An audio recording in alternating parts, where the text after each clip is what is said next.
All right, welcome everybody to episode 82 of Taking Control. I'm Anthony Kane, and I'm joined by none other than Lance Bachman. Lance, thank you so much for being here. You were at Legal Tech, which we talked a little bit about last week on Taking Control. How was it? It was great, actually. It was actually a good conference, a lot of great information, great for attorneys, especially for the IT, making sure their data is secure and making sure it's compliant. Yeah, so I mean, I thought it was a great IT conference. It wasn't so much on the digital end. It was more about IT, secure, cloud backups, things like that. But it's a great conference. Awesome. You guys had a good time then? Yeah.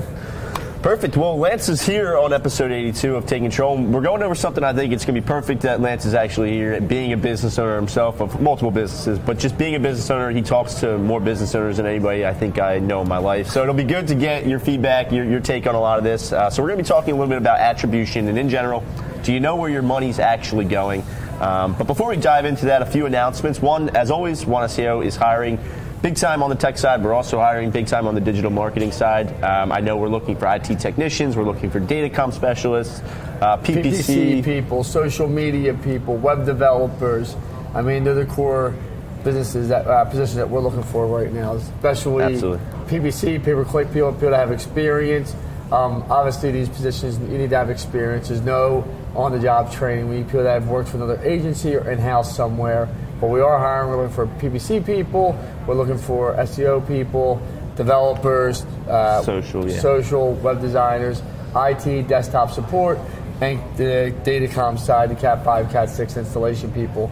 Now, the biggest thing I will tell you as we are hiring and we keep growing, our customers are first. Our customers are number one. If you don't believe in customer service, don't work here. You know, it's just not going to be a fit. So I'm being very transparent with that. You know, we celebrate 10 years in business this April 19th, and I'm looking forward to that date. But the one thing we're not going to lose is our customer service. As we scale and we fill this office and we fill Utah's office, the one thing I promise you, clients of ours, we will not lose our customer service, and nobody will work here with this company that does not have that same attitude. Absolutely, yeah, and what Lance said, just mentioned, I can certainly echo as far as, I've been here for over 3 years. Clients always come first. We want that mentality here. We appreciate people who come with that type of mentality. Like Lance said, we'd also like you to have a little bit of experience in your field as well, because we're looking for people to do kick-ass things here at One SEO. So all that information, whether you're looking for the IT side or the digital side, oneseo.com/aboutus/careers. All the information is there. You can get in touch with our awesome guy TJ, and he'll be happy to talk with you. So we're looking forward to that. Additionally, so back in November, I think November 11th or November 10th, we ran the very first One conference here at One SEO. Reps from Google were here, Facebook. Lance keynoted as well. It was a great time. Honestly, there was a lot of local business here. It was awesome to fill the room. Over 130 people. Yeah, it was nice, and everybody it was great. People were taking notes. It was awesome. With that being said, we got a lot of feedback and a lot of people interested in more of the IT side. People, I think... Well, they weren't more interested in the IT side. They wanted to hear more about it. More about it. Well, Scott spoke as well, and I think he kind of opened people's ears a little bit to, whether they're a lawyer or a doctor, where is my data? Is it actually secure? So coming in March 21st, actually, it's going to be a Thursday again. We are having another conference here at the One SEO headquarters in Bristol. The sign-ups, we're kind of just announcing it and getting the word out a little bit, but sign-ups will all be available within the week. So more information will be following on our social media channels. You'll be able to kind of see everything there or through emails that we send out as well. We do have somebody coming from the FBI to talk cybersecurity. So the conference actually is going to be more about IT. So it's all going to be, last time it was all digital. Right. This will be 100% IT. Are you backed up? Is your data secure? Can you be hit by ransomware? How? If there's an internal breach. So fortunately for us, we have friends at the FBI. They're going to come here. They're going to talk to you. It's going to be a great talk, and they're really going to talk to you about how most breaches are internally, how things happen, how there's just suspicious activity, what you should be looking for. If you're a medical office, lawyer, are you HIPAA compliant, all these different things. To really safeguard your data, for number one. It was funny because I was out at a sports complex up in Warminster. They contacted us, and the business people that left and went to another place took all their data, literally cleared their server, nothing was backed up to the cloud, and took it, and thank God they found an old flash drive. But literally, they were almost out of business because they literally took the whole entire customer base, everything, and went to another soccer facility about 20 miles away. I mean, people do bad things. I say that to people all the time, and good people do good things. You know, the nice part is the FBI is going to be here. We're going to educate you. I think there'll only be 100. We're legally only allowed to have 130 people here, correct? Yeah, something like that. I think that's what we were capped at. So that will be capped at again. I know we ran out of tickets last time, and I apologize. It'll be the same thing here. First people, first come, first serve. And I know Scott and our team and the FBI will be wanting to answer any questions. And we have people from Dado also speaking here. So we got an action-packed, probably 4 or 5 hours for you of learning how to keep your environment safe, efficient, up and running, and make sure your company never gets, you know, you can never say never, but put yourself in the best position where something doesn't happen to you. Absolutely. And, you know, we've kind of already laid out a lot of the itinerary, and you can tell already there's going to be a ton of great knowledge here, whether it's coming from Scott, who sees this stuff every single day, or whether it's coming from, you know, yours and Scott's friends over at the FBI, because obviously they deal with businesses and they deal with people who have been breached and hacked, and they see businesses that don't actually, fortunately, ever come back from something like that. And this is the cyber team of the FBI. Right. This isn't just a field officer where, you know, this is a actual, I'm sure they go out to the fields, that's not being distracted. This is the actual cyber team of the FBI that wants to educate you and make sure you're in good shape. Yeah, it's going to be awesome. And like I said, we're still a few months away here, but March 21st, make sure to bookmark that date, because more details will be down the pipeline within a week here. And Armina will have that email blast out to our whole entire database over social media. I'm assuming by Monday or Tuesday, wait for you to sign up. Perfect. Awesome. And then before, you know, so last week Rachel and I talked a little bit about how small local businesses can take advantage of this, you know, the big game on Sunday. I don't know if we're allowed to actually say the word or not, but the big game. The big game. And Tommy Terrific. I have to get your prediction. I think I know it. I think pretty much everybody else knows it. But who are you pulling for? Who do you got this week? There's only, I mean, he's drinking his haterade right now, laughing with his wife, his kids, explaining to his children why people hate him, because he's great, successful, he's a winner. You know, he is going to win the game. I'm calling it right now, 31-21. He passes for over 500 yards. He breaks multiple records, and he smiles with that trophy, and he shows people what winning is about and why you keep winning, because you work hard. And he sets the tone. I truly believe it. I can't wait, and I'm looking forward to him. And I'm having people at my house Sunday. I'll probably be the only person in my house wearing a Brady shirt besides my wife and my children, and I'll have everybody else wearing Ram shirts. My one buddy Danny will probably bring a little baby Ram over to my house for all I know. It's a funny, it feels like this year, if anything, if you're not from the New England area, the Boston area, that everybody's pulling for the Rams. It's just, I get that feeling this year. But you're right, greatness is greatness. I honestly think Tom Brady's probably going to play outside of his mind on Sunday, but we'll see. People are going to say, Deflategate. Okay, yeah, sure. One person said you did it and found them what everyone else does. Oh, they were watching a film. Everyone else did. The guy never paid refs off. You still got to go out and play. Why do you have better yards during Deflategate in the second half than the first half? It's all, I'm going to say point blank, bullshit. People hate winners. People hate success. People find a reason. The guy does it time and time again. The guy could throw a football out to me and get 100 yards probably, and I'm slow as molasses. So, I mean, let's be realistic here. If you want Lance's lead pipe locks of the week, take Brady, Tommy Terrific, take Gladys Knights and the Pimps on the over for the anthem, and bet on heads. They're going to be it right there. You heard it here first, and if none of that hits, you know who to visit. But no, it's going to be a great game. I'm excited for it as well. Well, who are you taking? I like Sean McVay. I think he's doing great things with that team out there. So I'm pulling for the Rams. I think the Patriots are going to win though.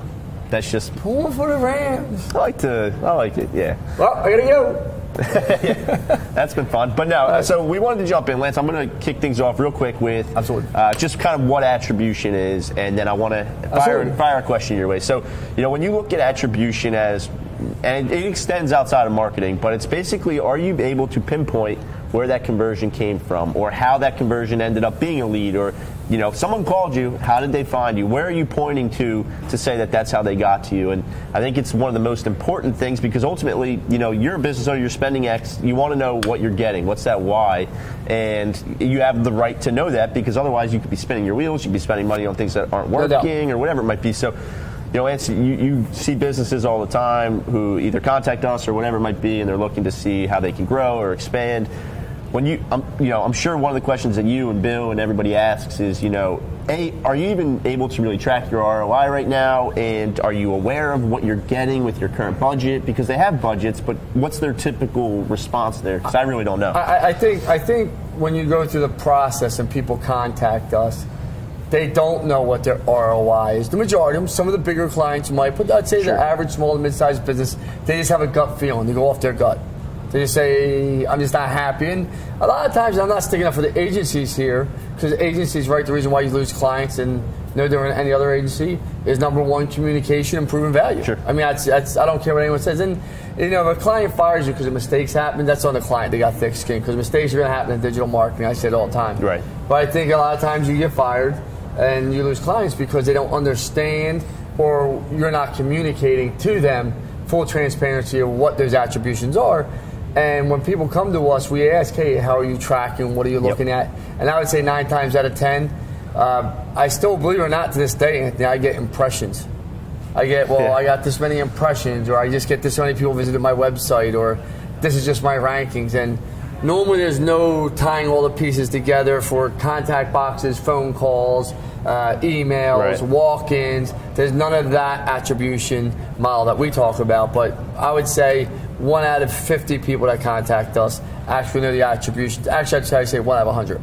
And that's probably pretty refreshing when you actually see that. But yeah, and I think that's a great point. And we're going to go over just real quick a couple of the different models that are out there that are available for attribution. It's going to be different for every business, but one of the most common ones is that first touch. That's for you're getting new prospects. How are they finding you? Was it a PPC ad? Was it a social media post? Was it an email that went out? What was that first touch? Organic? Or organic. And when you look, typically, you're not, unless you're buying a toaster or something like that, and even when you're buying a toaster, you might visit the site more than once, but unless you're buying something small, we take the Peloton, for example, we take signing up for a digital agency, whatever it might be, chances are you're on that site a few times, you're getting their emails, you're getting hit with remarketing, you're getting hit with newsletters or whatever it might be. All those different touch points matter, and all those different touch points are, can kind of impact you, and ultimately they all need to be attributed, because it's what's going to end up closing the deal at the end of the day. And it's funny, and I think I said this to you before. I've never seen a company yet to date do it better than Peloton. Right. Yeah. Online. And I preach it in all my meetings now, because it's amazing to me. It doesn't matter if you're on desktop, social media, mobile, ESPN, email. They are there, and the experience they give you, they have it down to a science. They just do. And they understand the multiple attributions channel. They understand assisted conversions better than everyone. Because most people, the average Peloton's probably, the bike, I'm assuming, I think is 2,500. Mm-hmm. Treadmill's about 4,500. These aren't small purchases. But what's funny is, and just give you a quick analysis, is when I bought my Peloton probably about a month and a half ago, I saw a guy, Mike Fingerman, that's one of our clients, CPR Restoration, nice guy, great guy. I just saw him post on Facebook, he bought a Jacob's ladder. And I was like, you know what, I want a Jacob's ladder, because I've been on them before and they work good. And I was like, you know what? What's funny is I went to Jacob's ladder and I saw Mike Fingerman's post on social media more than I've ever seen Jacob's ladder again since they've been to their site. And I'm like, oh my God. And it's a $3,000, $4,000 product also. There's a company that doesn't get it. They just don't. They might have great customer service. They might have a great product. I'm not saying that. Sure. But they don't get the digital marketing experience, where I think the stat is only 3 to max 4% of your traffic, if it's not direct, will actually convert the first time they touch your site. Yeah. So knowing that, if I had 100 people that come to my website, only 3 or 4 are going to convert, I better do things to get the other channels and make sure I'm there, so it's an easier conversion. Yeah, and absolutely. And we've talked about Peloton before, and one of the things is you mentioned, look, I'm not reading every email that they get, or I'm not reading every social post, but it's the fact that they're thinking about you. It's the fact that it is there every step of the way. And for your instance, even post-purchase, with the follow-up emails, it's that experience. It's that experience, and I just don't think, we represent a lot of banks here, right, and federal credit unions, and when you sit with them, they want to know what the last attribution is. And, a bank here locally in Philly, they have 3 banks or 4 banks, and the CEO wanted to know what the last attribution was, and their marketing person was only talking about last attribution. When I showed him about 40% of his conversions as a whole would not have happened without the touches prior, right, it changed his whole entire mind. But until that happened, he didn't understand why somebody opening a checking account would go from a paid to organic and then back direct. Why not just do it at one time? Well, what's important to you is not important to them. Right. Right? I mean, it's just not, right? People do things on their times, and sometimes you have to refresh people's memory and make sure that you're there. And the more people see you, the more they trust you, the more they'll do business with you. Yeah, absolutely. And you just talked about last click or last touch attribution, and basically that's when you're just trying to count, whatever it was that got them to convert, whatever that last touch or last visit was. Let's go. Here's another great example, and we see this all the time, where someone has a PPC budget and they're not seeing conversions or as many conversions as maybe they think they should be getting on PPC. So they're like, oh, let's cut the budget by 50%, or let's take PPC back down a notch. But then you open up assisted conversions and you see, okay, people are converting through direct, organic, and all the touches before that were paid advertising. And those conversions, direct and organic, probably never would have happened at all had they not found you initially through a paid. And it's not uncommon for someone to find you through a paid ad and then not click on a paid ad again. It's very common for someone to go directly or through your name, and it comes through as organic. I mean, and that's where when I hear people say to me, I spent, let's just say an HVAC person I spent $4,000, $3,000, $10,000, $50,000, whatever it may be, on paid, but I only got this many contacts from phone calls and my contact box. Okay, well, no problem. Now let's go look at your direct and organic, and let's see how much paid actually gave you assisted conversions. Right. And sometimes it's mind-blowing. 50 in a month, 30 in a month, 15th in a month, and they go back and they see they sold another 4, 5, 6 jobs, which made their ROI incredible. Right. And it never would have happened without that paid ad. Exactly, and it's astounding. There's a lot of people who actually don't really even know that assisted conversions are there. And if you were to look at that kind of bigger picture and just say, okay, let's look at the last 30 days and just completely remove paid altogether, because suppose we didn't have it running at all, your conversions would be, 50% less, 75%. It would be astounding. But what you really see, and I think this is where our e-commerce really understand it, because right. E-commerce, they aren't so easy to say, let me turn the paid off, let me turn the paid off, because now they've been experienced enough to know when they turn the paid off, well, why'd my sales drop so drastically? Because they see the actual instant gratification of that sale.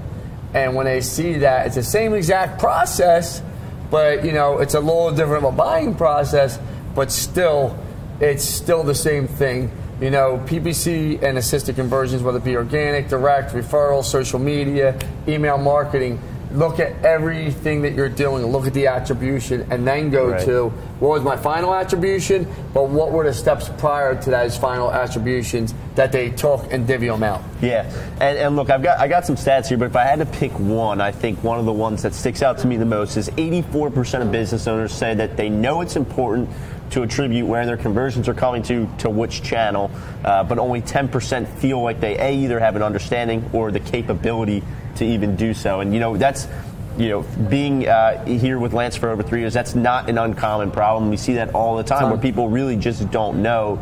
They're running Facebook ads or just throwing money at PPC or whatever it might be. They're doing all this work from an organic perspective, but they're not seeing the full picture ever because it's so siloed, and you're just saying, I just want to look at who came to my site from Facebook and converted right then and there. And that's just in 2019, where people spend 3 hours on the internet on their phone alone a day. It's just not the way you can really do it. You'll never scale that way if you kind of look at that siloed approach. I think when you take a look at it, and when I started out 20-some years ago selling a Donnelly directory, they used to say, John Wanamaker used to say, I know I got to advertise, but I just don't know where to put my money. If John Wanamaker was alive today, he'd say, if you set up your tracking correctly, you know exactly what's working for you, and you can be a very educated business owner on where every dollar is going, what's working and what's not working. Absolutely. So it's a whole different game from when John Wanamaker started to now.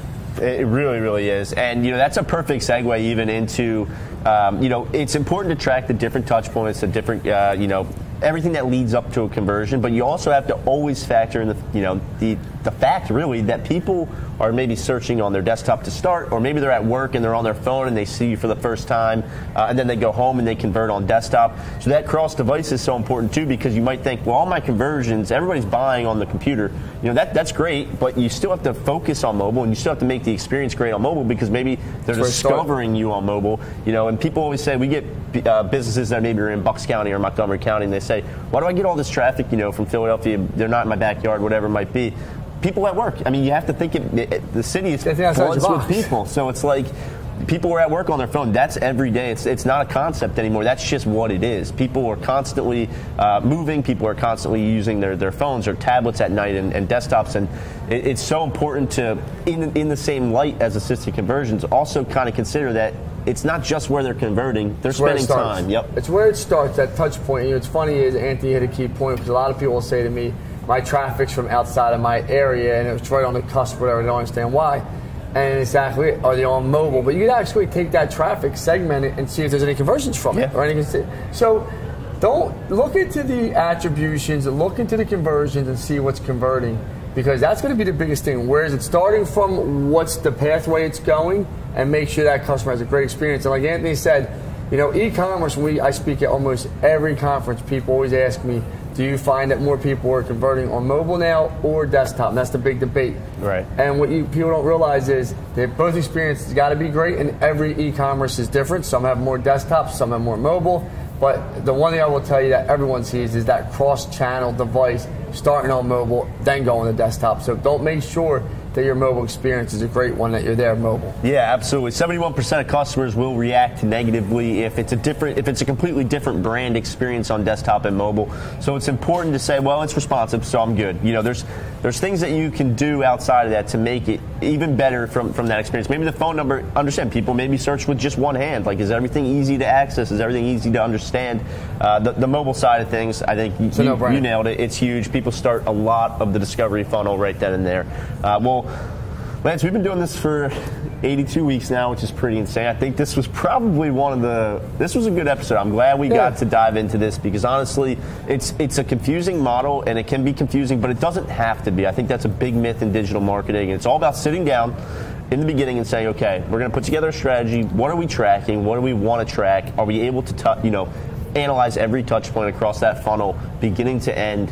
And then from there, you're just kind of reporting on it. It just kind of gets easier. Even your phone calls, your emails, you can track everything. If you're not tracking everything, shame on you. If you're watching this video and you're not tracking, shame on you, because now you know you can. You should never hear, I don't know what I'm doing with my money on a digital spend. Absolutely. So we want to thank you. Yeah, we appreciate it. Thank you guys so much for tuning into episode 82, and we'll be back next Thursday, but everybody enjoy the big game. Until then, be Brady-like, and make sure you get your tracking set up correctly so you know where your money's going. So I promise you he does.